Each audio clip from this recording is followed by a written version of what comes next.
Assalamualaikum warahmatullahi wabarakatuh. Izin memperkenalkan diri, nama saya Kemas Muhammad Nabil Suwardana dari Departemen Komunikasi dan Informasi dan dari Divisi Hubungan Masyarakat atau Humas.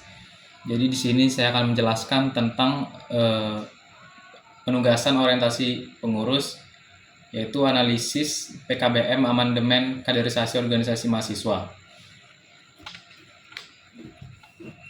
Jadi salah satu peraturan yang saya highlight atau saya garis bawahi dalam PKBM amandemen kaderisasi yaitu pada pasal 4 ayat 2 huruf D yang menyatakan bahwa selama rangkaian kegiatan kaderisasi tidak diperkenankan adanya kontak fisik yang bersifat mencederai dan melukai serta segala hal yang bertentangan dengan kode etik dalam Statua Universitas Lampung pasal 30. Kebijakan ini menunjukkan adanya upaya serius dari pihak organisasi mahasiswa dan fakultas untuk menciptakan sistem kaderisasi yang lebih manusiawi, edukatif, dan profesional. Dalam praktiknya, kebijakan tersebut bertujuan untuk menghilangkan budaya senioritas yang berlebihan, kekerasan fisik, intimidasi, maupun tindakan perpeloncoan yang seringkali dianggap sebagai tradisi dalam beberapa kegiatan kaderisasi organisasi mahasiswa. Dengan adanya aturan ini, proses kaderisasi diarahkan agar lebih fokus pada pengembangan kemampuan berpikir, kepemimpinan, komunikasi, kerjasama, serta pembentukan karakter mahasiswa tanpa harus menggunakan metode yang bersifat merendahkan atau menyakiti peserta.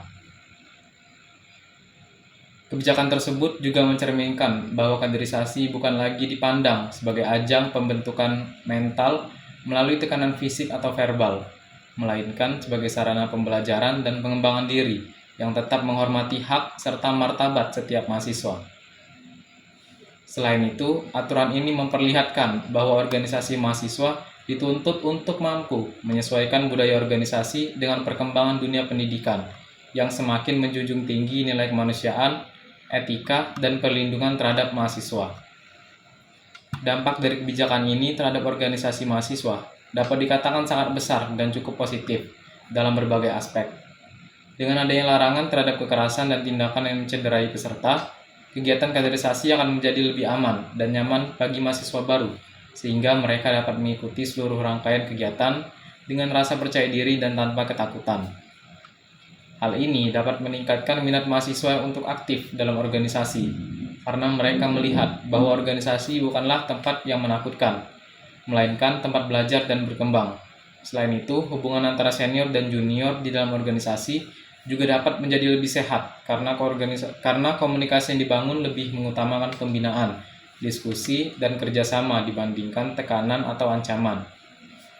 Dampak lainnya adalah meningkatnya citra positif organisasi mahasiswa di mata fakultas, universitas, maupun masyarakat kampus secara umum. Organisasi mahasiswa akan dipandang sebagai wadah pengembangan karakter dan kepemimpinan yang profesional, serta mampu menjalankan kegiatan sesuai aturan kampus.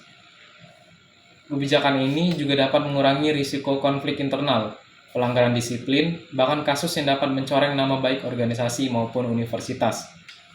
Dalam jangka panjang, penerapan aturan tersebut dapat membentuk budaya organisasi yang lebih modern, terbuka, dan berorientasi pada pengembangan kualitas sumber daya manusia.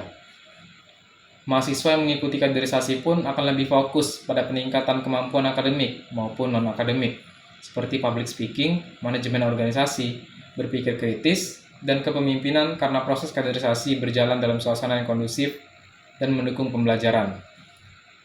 Menurut saya, kebijakan ini tergolong efektif apabila benar-benar dilaksanakan secara konsisten dan diawasi dengan baik oleh seluruh pihak yang terlibat.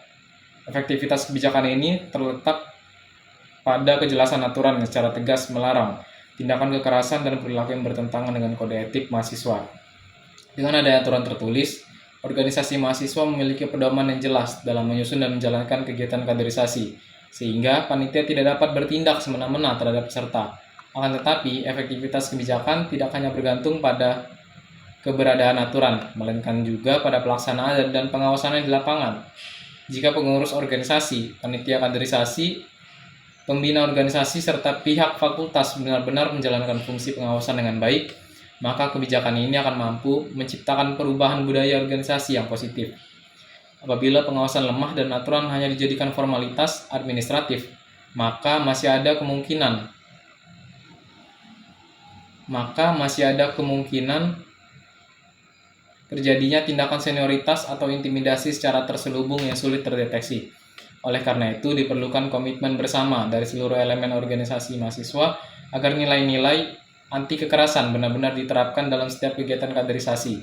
Selain itu, evaluasi rutin terhadap kegiatan kaderisasi juga penting dilakukan untuk mengetahui apakah pelaksanaan kegiatan sudah sesuai dengan tujuan pembinaan mahasiswa atau masih terdapat praktik-praktik menyimpang dari aturan yang telah ditetapkan. Sekian hasil analisis dan kesimpulan PKBM Amandemen Kaderisasi. Saya tutup. Wassalamualaikum warahmatullahi wabarakatuh.